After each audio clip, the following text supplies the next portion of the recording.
بینەرانی خۆشەویستی بەرنامەی ڕوانگە ئەم کاتتان باش. خۆشەویستان، زۆر خۆم بە خۆشحاڵەزانم کە لە یەکێکی تر لە زنجیرە بەرنامەکانی ڕوانگەوە دێنە لایەوەی خۆشەویست. ئازیزان، هەفتەی ڕابردوو لە بەرنامەیەکدا لەگەڵ زۆر بەڕێز کاک عەزیزی ماملێ هەڵسوڕاوی سیاسی و چاودێری سیاسی چەپ قسە و باسێکمان کرد سەبارەت بە دوایین گۆڕانکاریەکان لە ناوچەکە ئێران و هەروەها کوردستان کە لە یەک بەشە نەمانتوانی ئەو بەرنامە تەواو بکەین بەهۆی کەمی کاتەوە. ئێستا لە بەشێکی ترا و بۆ بەشی دووەم و کۆتایی داوامان لە کاک عەزیزی ماملێ کردووە کە دیسان زەحمەتی پێبینوە لە ئەم بەرنامە دیسان بێتەوە مێمانمان. جا بۆ ئاگاداری ئێوەی خۆشەویست، هەفتەی ڕابردوو ئێمە باسمان لە کۆمەڵێک بابەتی گرنگی سیاسی و کۆمەڵایەتی ناوچەکە کرد، لەوانە لە سەر ئەوەی کە کۆماری ئیسلامی هیچ نەرمیەک لەلایەن ئەو بەرامبەر بە گفتوگۆکانی بەرجەم نیشان نەدراوە و بەردەوام سیاسەتی دەوڵەتی ئەمریکایش کاردانەوەیکی ئەو تۆی بەخۆیەوە نەبینیوە. لەلایەکی ترەوە باسمان لەسەر اتحادیە ئەوروپا کرد و ئەوەی کە اتحادیە ئەوروپا لە گفتوگۆهایەکی جیاواز لە گفتوگۆکانی ڤیەنا لەگەڵ کۆماری ئیسلامی خەریکی قسە و باسە و ئەوانە بەش ئەوروپایەکان لەم قسە و باسانە بە شوێن چ ئامانجگەلێک و چ ئەهدافێک ئاگەڕن. و هەروەها باسمان کرد لەسەر پەیوەندیەکانی نێوان ئێران و چین و ئایا ئەمانە چەندە کاریگەری هەیە لەسەر کۆماری ئیسلامی کە خۆی لە ئەمریکا بێمنەت بزانێ و هەروە ئەومان لێکدایەوە کە ئایا چین ئەتوانێت بێت بوو بەدیلێک بۆ کۆماری ئیسلامی لە بەرامبەر ئەمریکادا. هەروەها قسەمان لەسەر ئیسرائیل کرد و هەڕەشەکانی کە بەردەوام لە هەڕەشەکردنە لە کۆماری ئیسلامیەوەی کە چی چاوەڕوانیەکەین لە ئاکامی ئەو هەڕەشانە. و باسمان لە مەسلەی کێشەکان نێوان کۆماری ئیسلامی و ئازەربایجان کرد و ئەو تەحریکاتەی کە لە سنووری ئازەربایجان ئەیکات لە کاتێکە بۆ ڕژیمێ وەکو کۆماری ئیسلامی کە ڕوبەڕووە لەگەڵ ئەنواع ئەشکال قەیرانی ناوخۆیی و دەرەوەیی، ئەمە چەواتایەکی بۆ کۆماری ئیسلامی هەیە. لەسەر مەسلەی عێراق و هەریمی کوردستان باسمان لە دوایین گۆڕانکاریەکان واتە مەسلەی هەڵبژاردنەکانی پێشوەختی پارلەمانی عێراق کرد و ئەوەی کە ئایا ئەمە لە ساحەی سیاسی عێراقدا گۆڕانکاریەک دروست دەکات یانە، و هەروەها وەکو حکوومەتی هەرێمی کوردستانیش وەکو بەشێک لە عێراق کە بەشداری ئەو هەڵبژاردنانە بووە و لایەنە سیاسیەکان و ئەحزابی سیاسی لە هەرێمی کوردستان بە بەشداریان لەم هەڵبژاردنانە کۆمەڵێک کورسی و کۆمەڵێک بەشداری سیاسی ئەتوانین بێژین لە پارلەمانی عێراقیان بەدەستێنەوە کە ئاماژەوان بە خاڵە بەهێز و لاوازەکانی حکوومەتی هەرێم لە دوای ئەم هەڵبژاردنانە کرد لە بەرامبەر حکوومەتی مرکزیدا. ئەوانە تەوەرهاو بەحسایەک بوون کە لە هەفتەی ڕابردوودا لە بەرنامەی ڕوانگە بە بەشداری زۆر بەڕێز کاک عەزیز ماملێ پێشکەشتان کرا. ئێستا لە درێژە قسە و باسەکانمانە بەر لەوەی بڕۆمە سەر پرسیارەکانم. پێم خۆشە سڵاو ڕێز بنێرم بۆ کاک عەزیزی ماملێ کە دیسان ئەم زەحمەتەی قبوڵ کرد و توانی لە بەرنامەی ئێمە بەرنامەی ڕوانگەدا بەشدار بێت و بەخێراتنیان بکەم. کاک عەزیز زۆر زۆر بەخێر بێن بۆ ئەم بەرنامە و هیوادارم کە ساق و سڵامەت بن. سلااو لە ئێوەی بەڕێز کاک ئەسەجان، سلااو لە بینەرە خۆشەویستەکان ئێوە، سلااو لە بەڕێوەبەرانی کۆمەڵە تێوێ. هیوادارم سەرکەوتوو بن لە کارەکانتاندا لە خەباتاندا، ئەوەی کە ئەوە بەدەستانەوە گرتۆیش بخۆی خەباتێکی پانوبەرینە. جارشی کەش سپاس بۆ کە بانگەشتنی منتان کردووە کە من لە خزمەتی ئێوە و بینەرانی خۆشەویستی ئێوەدا. زۆر سپاس. کاک عەزیز، هەر لە درێژەی ئەو بەحسانەی کە پێشتر کردمان بە تایبەت لەسەر هەرێمی کوردستان بە ئاشکرا دیارە کە حکوومەتی هەرێم لەلایەن سێ دەوڵەتە و یارە پێشتر سووریەش هەر بە هەمان شێوە بوو، بەڵام ئێستا سووریە بەهۆی کێشەهای ناوخۆیی و بەهۆی ئەو بەئیسلاح مشکلاتەیە کە چەندین ساڵە تووشی هاتووە، قەیرانێکی ناوخۆیی و هاتووشی کردووە کە نایفرێژێ بەسەر ئەوە کە بەم شدەتەی ئێران و تورکیە و عێراق خۆی دەربخات کە دیارە ئەویش لە بەشایەکراوە بە ئەهدافێکی ترە و لە تەقابڵایە لەگەڵ کۆمەڵانی خەڵک لە سووریەوە بە تایبەتی لەگەڵ خەڵکی کوردستان لە سووریا. بەڵام بە ئاشکرا دیارە کە حکوومەتی هەرێم لەلایەن ئەم سێ دەوڵەتە واتە ئێران و عێراق و تورکیە لەژێر فشاردا لە کاتی ئێستادا. چەندە ئومێدوارن کە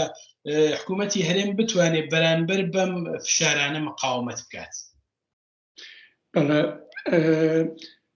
ئەگەر ڕێگان بدەن من چەند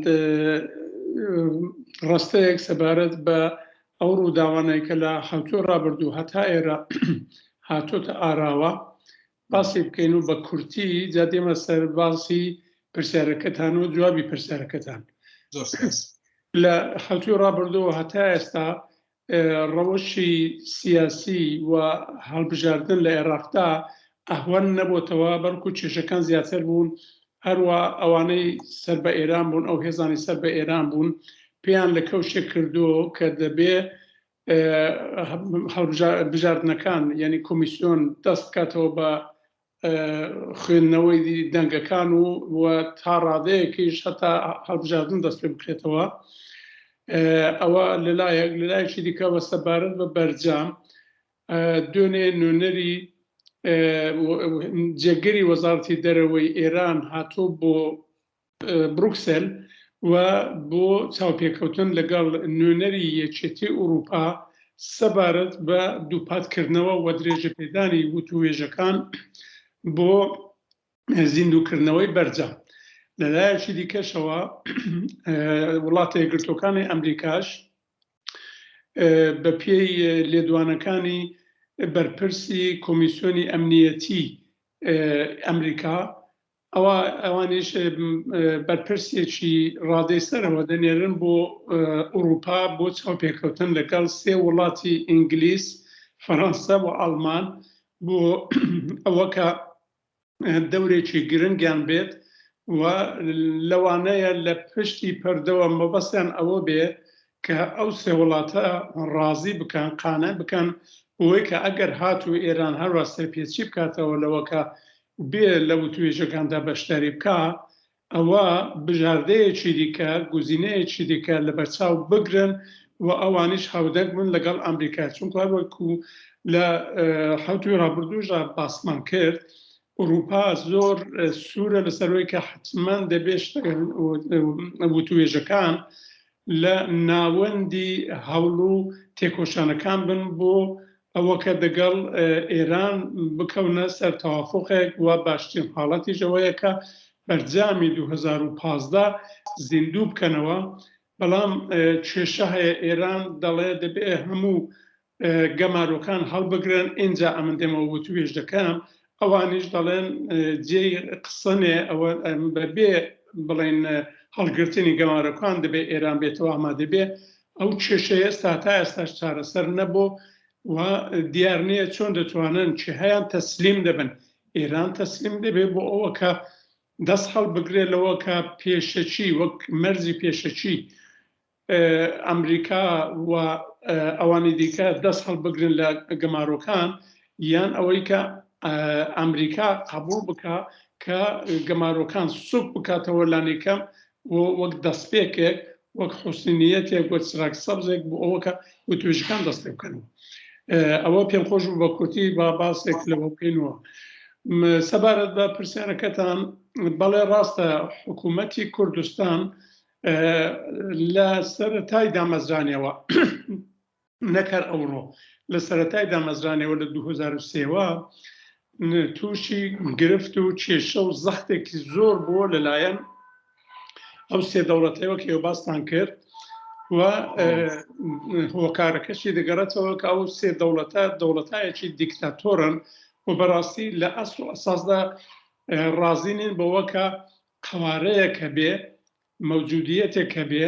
هویەتێک هەبێ بە نێوی هویەتی کورد بە نێوی دەسەڵاتێکی کورد هەرچەندە ئەو دەسەڵاتە ناوخۆیی بێ هەرچەندە ئەو دەسەڵاتە بە هەموو شێوەیەک ڕابگەیەنێ و بەکردەوەش نیشان بدا کە هیچ مەترسێکی بۆ یەک بڵێن خاچی عێراق نیە، دوو بۆ خاچی بەشەکانی دیکەش نیە و هیچ مەترسیەکی نیە بۆ ئەوە کە یارمەتی کوردەکان بدە. بەڵام دیسانە کە سەرڕای ئەوانەش ئەو سێ دەوڵەتە گوشاری زۆریان خستەوە، هۆکارەکەشی دەخێتەوە سەرەوە. من پێم خۆشە لێرەدا باس لەوە بکەم کە تەنیا دەوڵەتەکان نەبوون بەڕاستی هەر لە سەرهەڵدانی 1992ەوە هەند شوینیستەکانی ئێرانیش ئەمن دیارە زیاتر ئاگاداری ئەوانم و هەروەها ڕژیمی تورک و هەروەها لە عێراقیش لە بەشەکانی دیکەش ئەوانە هەموو بربەرەکانیان دەکرد بە هەڵستکاریان دەکرد سەبارەت بە پێکهاتەیەکی کورد، بە دامەزراوەیەکی کورد، بە بڵێن ئانتیتەیەکی کورد، بۆ پێیان وابوو کە ئەوە یەک و دوو کوردەکانی بەشەکانی دیکەی کوردستانیش دەست دەکەن بە سەرهەڵدانێک و ئەوە خاک و وڵات و دەوڵەتی ئەو وڵاتانەی دیکە دەخاتە ژێر مەترسی خۆی. لە حاڵێکدا مەدیسمەر کەوا نەبوو کە حکوومەتی کوردستان لە 2003ەوە لە شەڕی ئەمریکاوە بۆ لای لەوە لە کاتی 2005 یانی ڕاگەیاندنی سیستمی فێدراتیو لە عێراق هیچ مەترسیەکی بۆ وڵاتەکان نەبوو، بە تایبەتی بۆ ئێران. ئێمە دیتمان کە بەڕاستی کوردەکانی ڕۆژهەڵات ڕاستە کەوتنە نێو شور و شادێکی یەکجار زۆر، بەڵام بەڕاستی چکۆڵەترین کاردانەوەی نەبوو لەسەر بڵێن لەسەر ئەوە کە ڕژیمی ئێران بکەوێتە مەترسی لەلایەن کوردەکانی ڕۆژهەڵاتەوە. هیچ کاردانەوەیەکی نەبوو، نەکاردانەوەی سەربازی بوو، نەکاردانەوەی سیاسی بوو، هیچێک لەوان نەکاردانەوەی کۆمەڵایەتی بوو کەوا بوو بە ناحەق و بە نادروست و بە خراپحاڵی بوون حکوومەتەکانی ئەو سێ بەشە بە تایبەتی حکوومەتی کۆماری ئیسلامی لەوە تێگەیشتۆ کە بڵێن دامەزرا و پێکهاتەیەک وە حکوومەتی کوردستان یا ئەوەی کە بخۆیان پێدەڵا حکوومەتی هەرێمی کوردستان مەترسیەکە لەسەر سەقامگرتووی ئەو وڵاتانە بە هیچ شێوەیەک وا نەبوو و هەموو کاتێ حکوومەتی کوردستان ڕایگەیاند کە ڕێز دەگرێت لە چوارچێوەی جوغرافیایی و لە دەسەڵات و لە سەروەری یاسا و بڵێن سیاسەتی دەسەڵات گرتو و سەقام گرتووی ئەو وڵاتانە. بەڵام سەرڕای ئەوەش ئەوان پێیان وابوو کە نەخێر حکوومەتی کوردستان دەبێ بخرێتە ژێر زەخت و گوشار بۆ ئەوە کە هیچ نەکا ڕۆژێک دەست لە پێخەتا بکە و ببێتە کانونێک پشتی جەبهەیەک بڵێن سەرچاوەیەک بۆ هاندان بۆ پشتگیریکردن لە بەزوتنەوەکانی ڕزگاری خوازی لەو بەشانی دیکەی کوردستان، نەبوو باکووری کوردستان، نەبوو ڕۆژهەڵاتی کوردستان. ئێمە تەنانەت دیتمان کە کێشە و گرفت هەیە لە نێو بڵێن بەشی باکووری کوردستان کە لە قەندیل دەژی پارتی کرێکارانی کوردستان ئۆپۆزیسیۆنی کورد لە تورکیە کە بەشە سەربازەکەی لە قەندیل ژیانی سیاسی و سەربازی بەڕێوە دەبا. تەنانەت ئەوە هێندێک گرژی و ئاڵۆزی چێ کرد و پێکهێنا لە نێوان ئەوان و لە نێوان بڵێن بەشێک لە بڵێن بەشداربووانی حکوومەتی کوردستان دەسەڵاتی کوردستان کەوا بوو بە هیچ شیوەیەک ئەو بڵێن دڵڕاوچیانە ئەو ترس و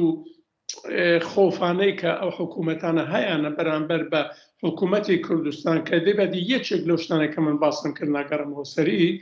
ڕاستنێ و بنەما و بنچینەیەکی دروست و واقعبینانەی تێدا نییە. ئایا حکوومەتی هەرێم لە بەرامبەر ئەم فشارانە توانێ مقاومەت بکات؟ هەر لە سەرەتاوە حکوومەتی هەرێم بەوەندە بەسەندەی کردو بەوەندە ئیکتفای کردو کە ڕابگەێنێ کە ئەگەر بەشێک لە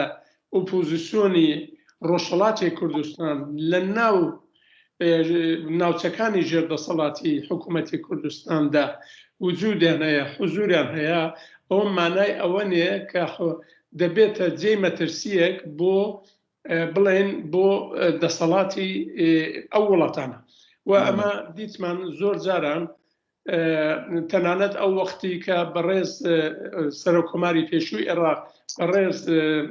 مام جەلال تاڵەبانی مابوو، دیپلۆماسیەکی ڕێکوپێکی بەڕێوە دەبێت،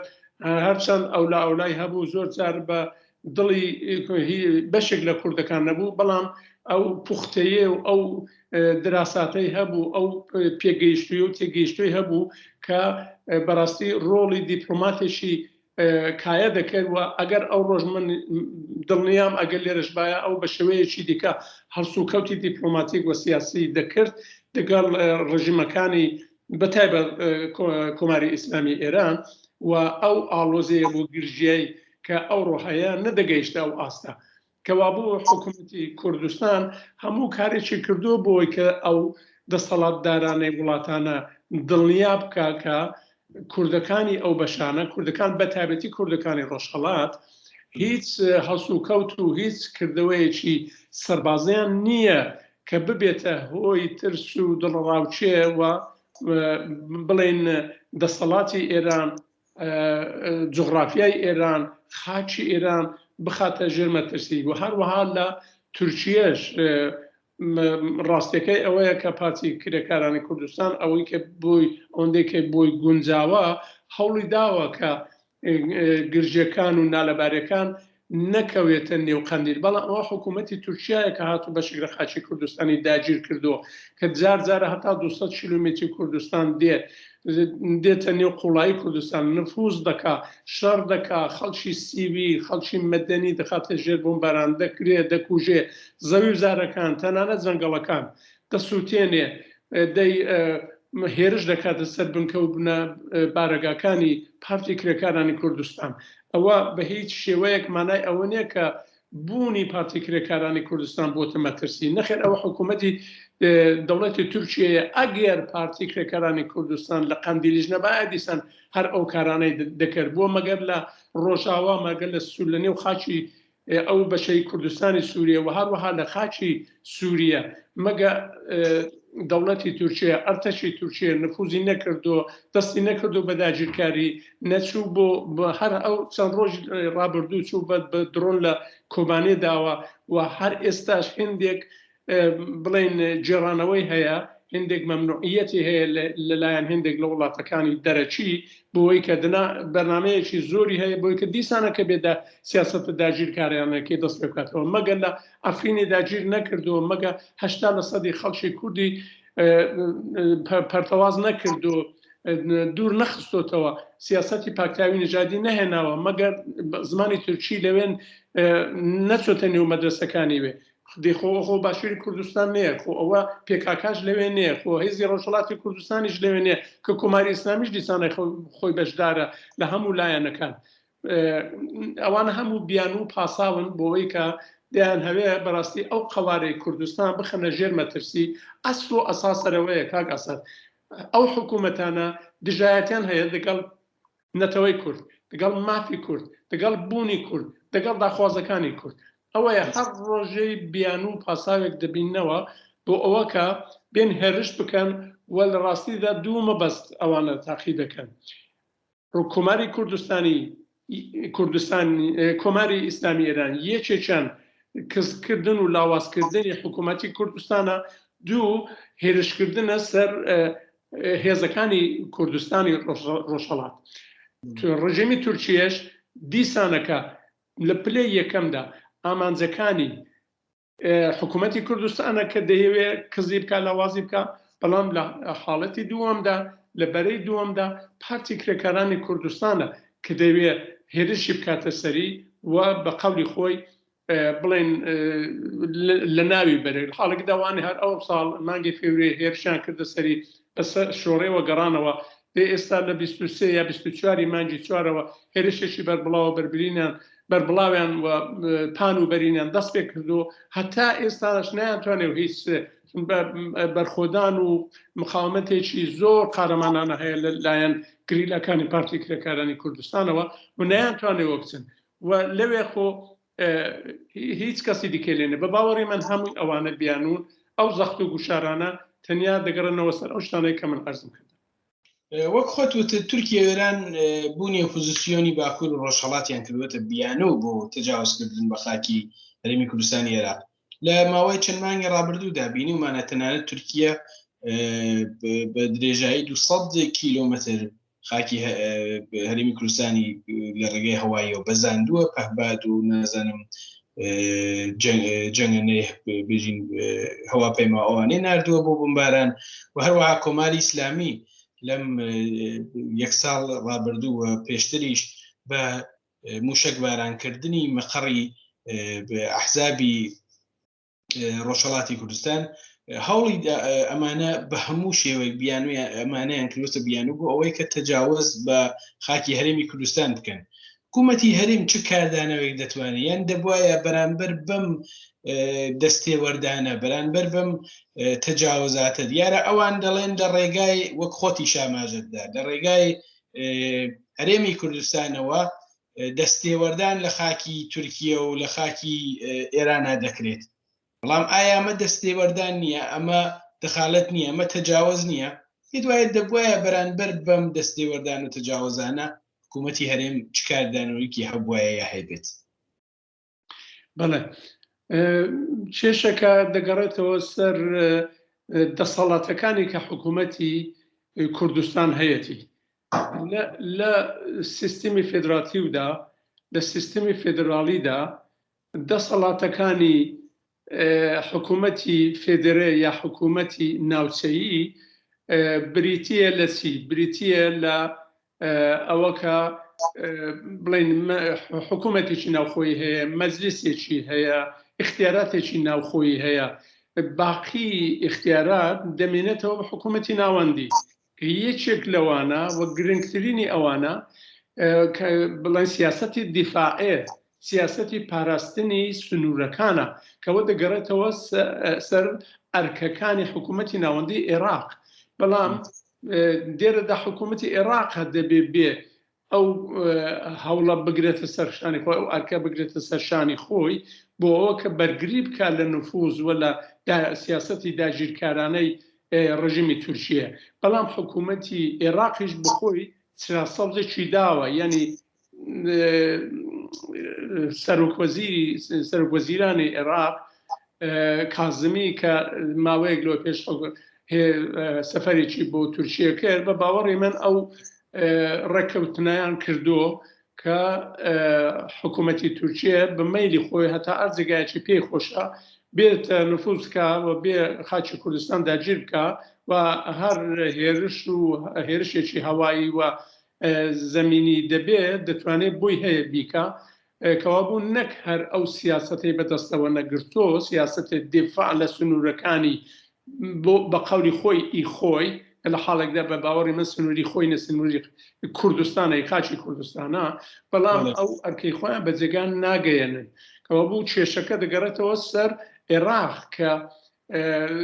شانە بەتاڵ دەکا لە بەجێگەیاندنی وەزیفە و ئەرچێکی بڵێن کە دەستور لەسەر شانی داناوە بەڵام حکوومەتی هەرێمی کوردستان ئەویش بڕێک ڕاستەکەی بڕێک شلە بۆ ئەو بۆ بەرسیودانەوە لە ئەو هێرشانە لەوانە هەتا ئێستا ئێمە نەمان دیت نەداواکارێکی ئەو توبکە لە لانێکم لە حکوومەتی عێراق نە لە نەتەوەی یەکگرتوەکان نە لە یەکێتی ئوروپا نە لایەنەکانی دیکە نە لە بیرڕای گشتی جیهانی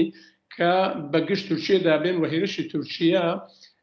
بڵێن شەرمەزار بکەن و ئیدانەی بکەن ئەوە کەمکاریەکە ئەوە بە باوەڕی من لە مێژوودا خاڵێکی باش نابێ بۆ حکوومەتی کوردستان کە گەنجەکان و نەوەکانی داهاتوویمە لە بڵێن دە ساڵەکانی داهاتوو وەختێک مێژووی کورد وەرەق لێ بدەنەوە بیخێنەوە بگەنە سەر ئەو بەشە بە باوەڕی من ڕخنەیەکی گەورە دەکەوێتە سەر شانی حکوومەتی کوردستان کە بۆچی ئەو ئەرکانەی خۆی بەجێ نەگەیاند و لانیکەم ئەگەر بۆشی ناکرێ هێزی دیفاعی و سەربازی بخا خۆ دەتوانێت لە قاو بدا دەتوانێت داوای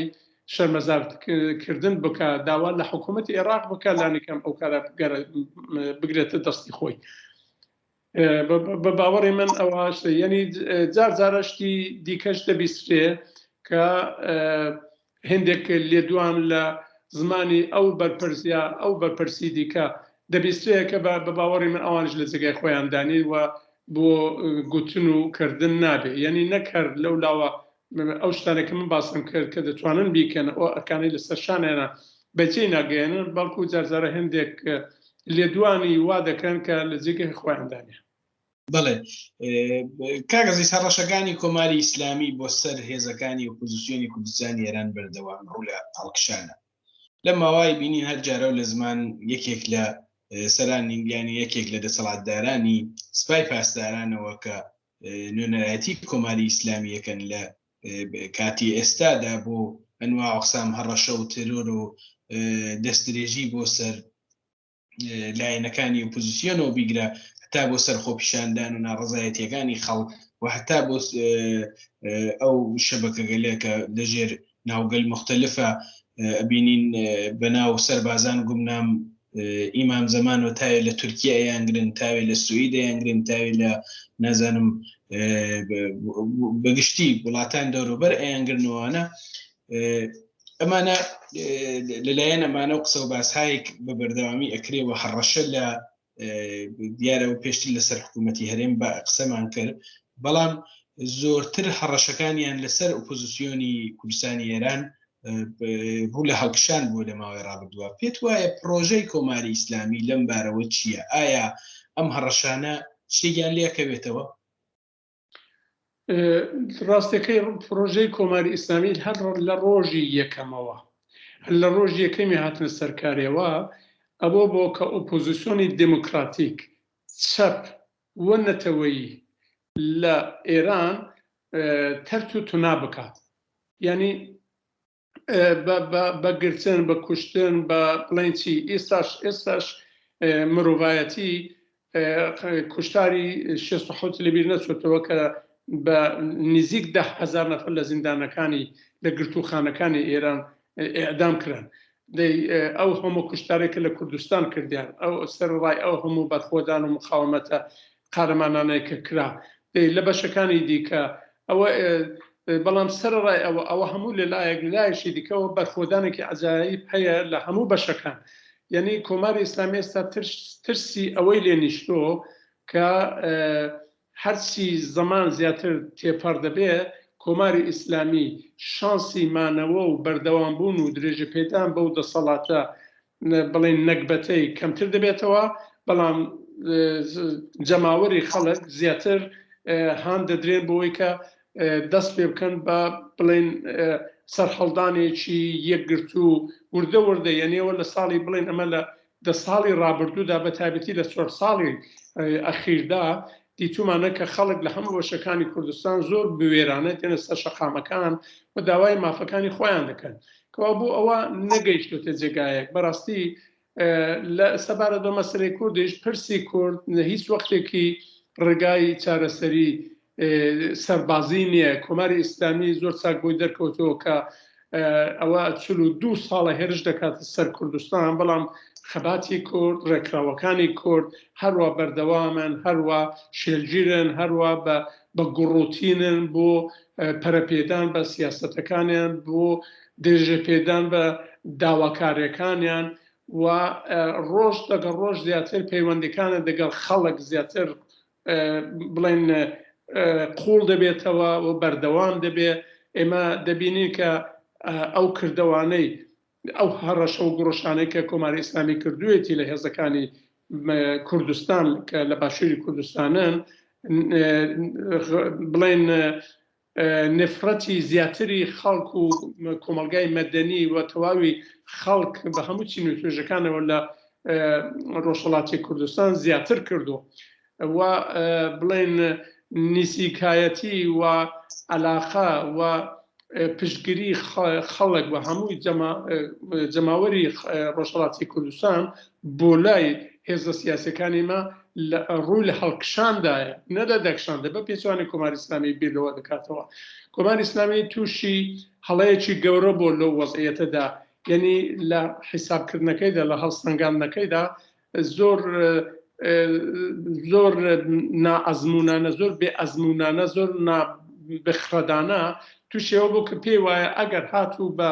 بۆمباران بە موشەکلێدان ویستی مەسەلەن بە قەولی خۆی هێزەکانی کوردستان لە شوێنێک دەرباز بکە بیان نێرێتە شوێنێکی دیکە ئەوە بە ئاکام دەگات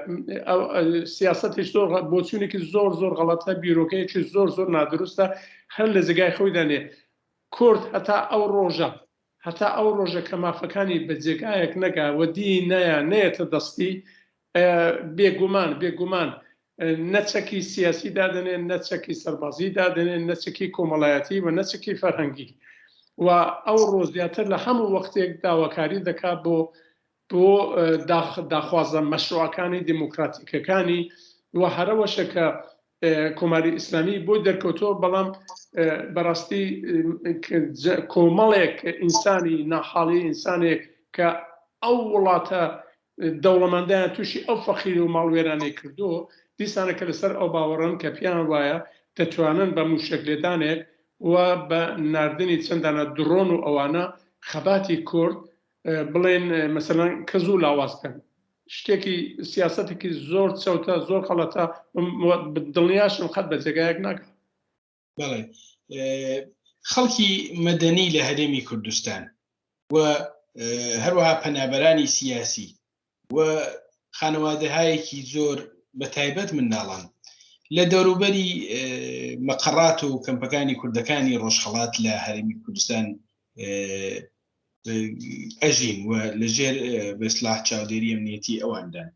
و هەروەها خەڵکی هەرێمی کوردستانی وەکو دراوسەیەکی لە مێژینەی ئەحزابی ڕۆژهەڵاتی کوردستان کە ساڵهای ساڵە بەهۆی هاوچارە نووسبوونی خۆیان لە هەموو ئاستەکانی خەباتە میوانداری گەرمی هێزەکانی ڕۆژهەڵات بوون لەژێر هەڕەشەی ئەم پەلامارانەی تورکیە و ئێراندان ئەگەر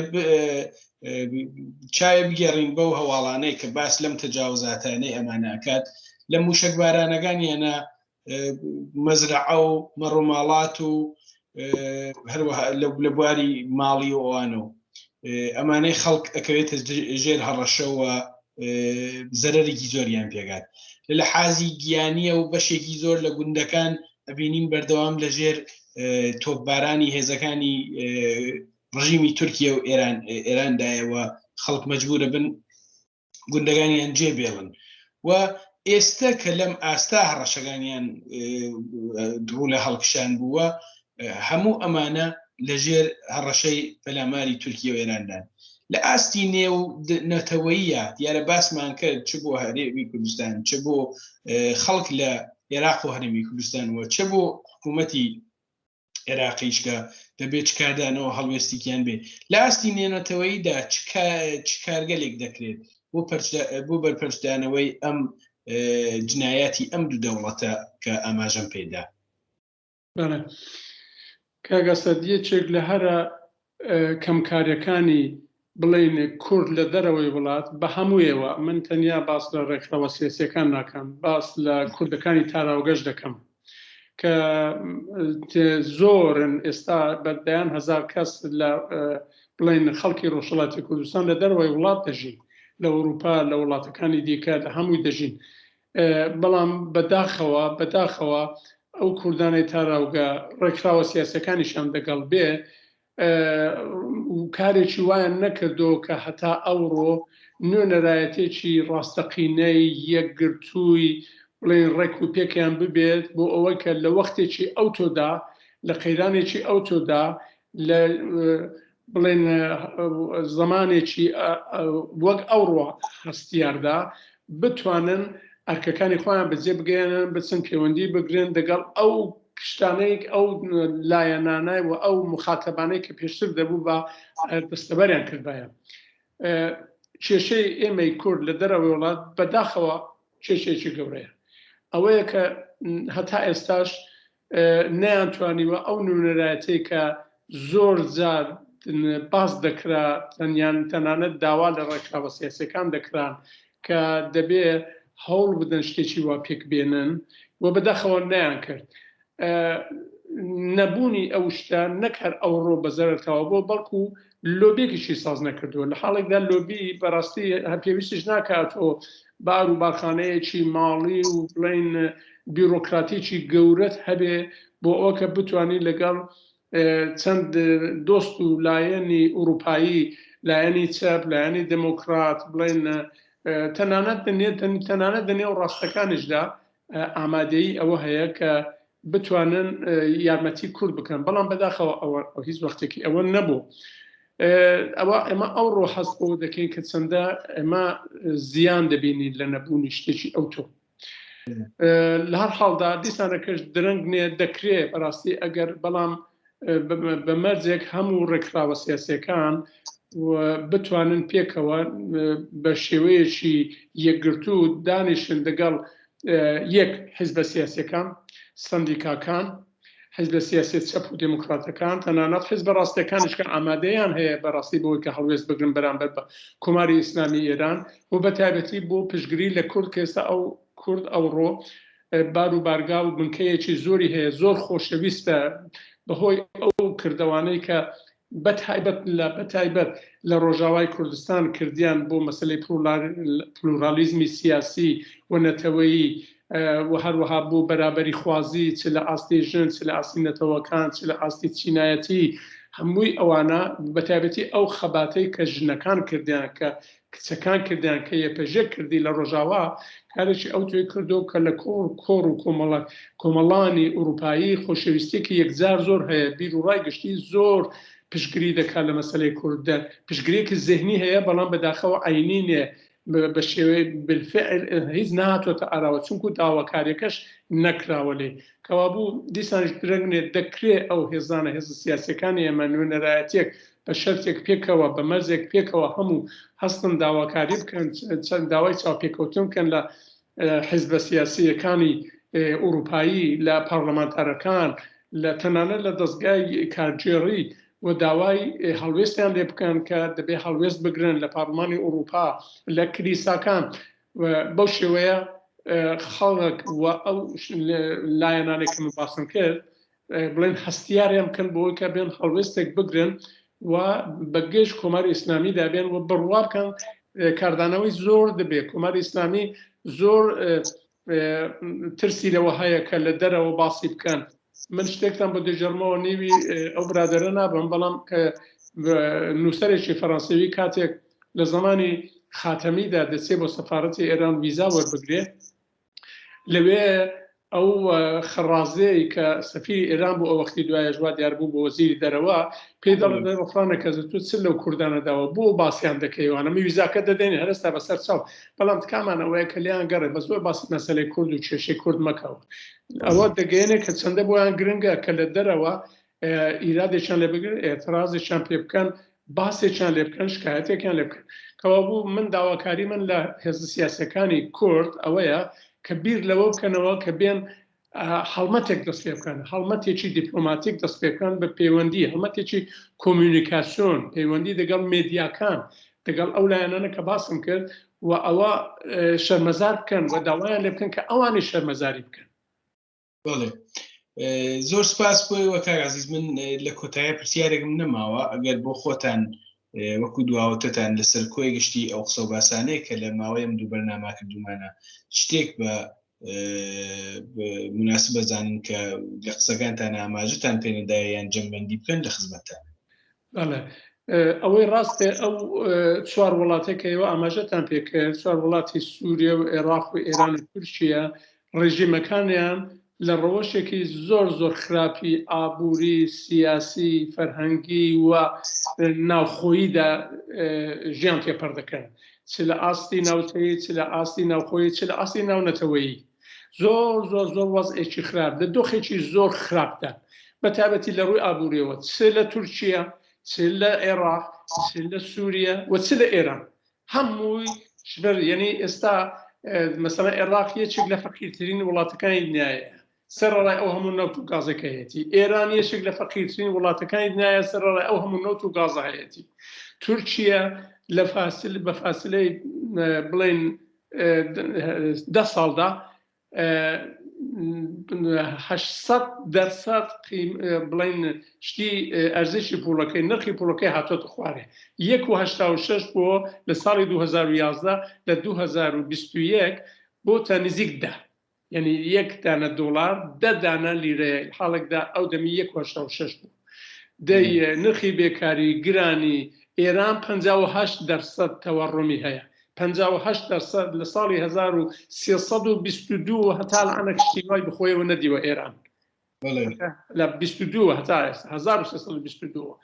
کەوابوو لە ڕەوەشێکی زۆر خراپدا دەژین ئەوەیە کە لە جیادەوە کە بێن هەڵسوکەوتێک بکەن بۆ چاکسازی بۆ باشکردنی وەزعەکە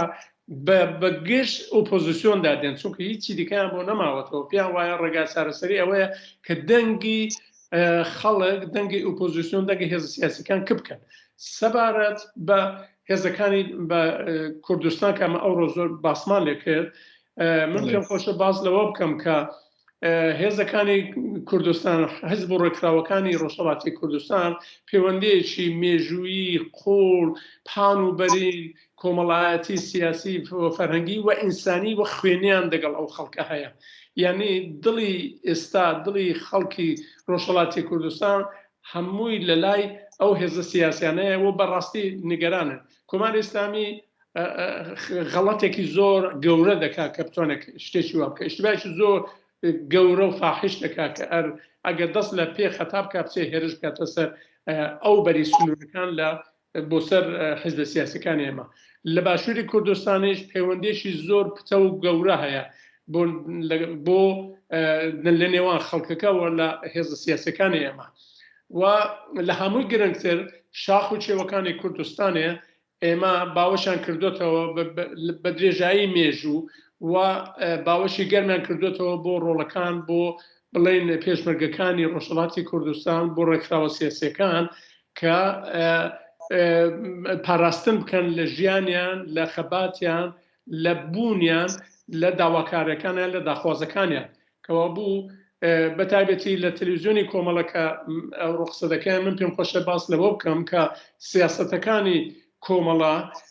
سیاسەتێکی زۆر ماخول و واقعبینانە و ڕێک و دروست بوو لە تەواوی ئەو ماوەیە کە لە باشووری کوردستان بوو هیچ بیانوویەکی نەدا بە حکوومەتی کۆماری ئیسلامی هیچ تەواوی بەرژەوەندەکانی حکوومەتی کوردستانیشی پاراستۆ بێجگەلەوە هەڵوێستی زۆر لەبار ئینسانی ڕێک و پێک و چەپی بووە سەبارەت بە ڕۆژاوای کوردستان سەبارەت بە بزوتنەوە لە باکووری کوردستان سەبارەت بە هێزە سیاسیەکانی ئەو بەشانە کەوا بوو جێگە و پێگەیەشی و ڕێزێکی تایبەتی هەیە لەلایەن ئەو بەشانێک باسمان کردن ئاخرین قسەی من ئەوەیە داواکاری من لە بەرپرسان و کاربەدەستانی بۆ بەڕێوەبەرانی حکوومەتی کوردستانە و من لەو تریبونەدا داوایان لێ دەکەم کە تەسلیمی زەخت و گوشارەکانی حکوومەتی کۆماری ئیسلامی نەبن کۆماری ئیسلامی دەرەجەیەکدا لە پلەی یەکەمدا دژمنی حکوومەتی کوردستانە دژمنی نەتەوەی کووردە بە بەشی ڕۆژهەڵاتی باشووری کوردستانیشەوە گرتوویەتی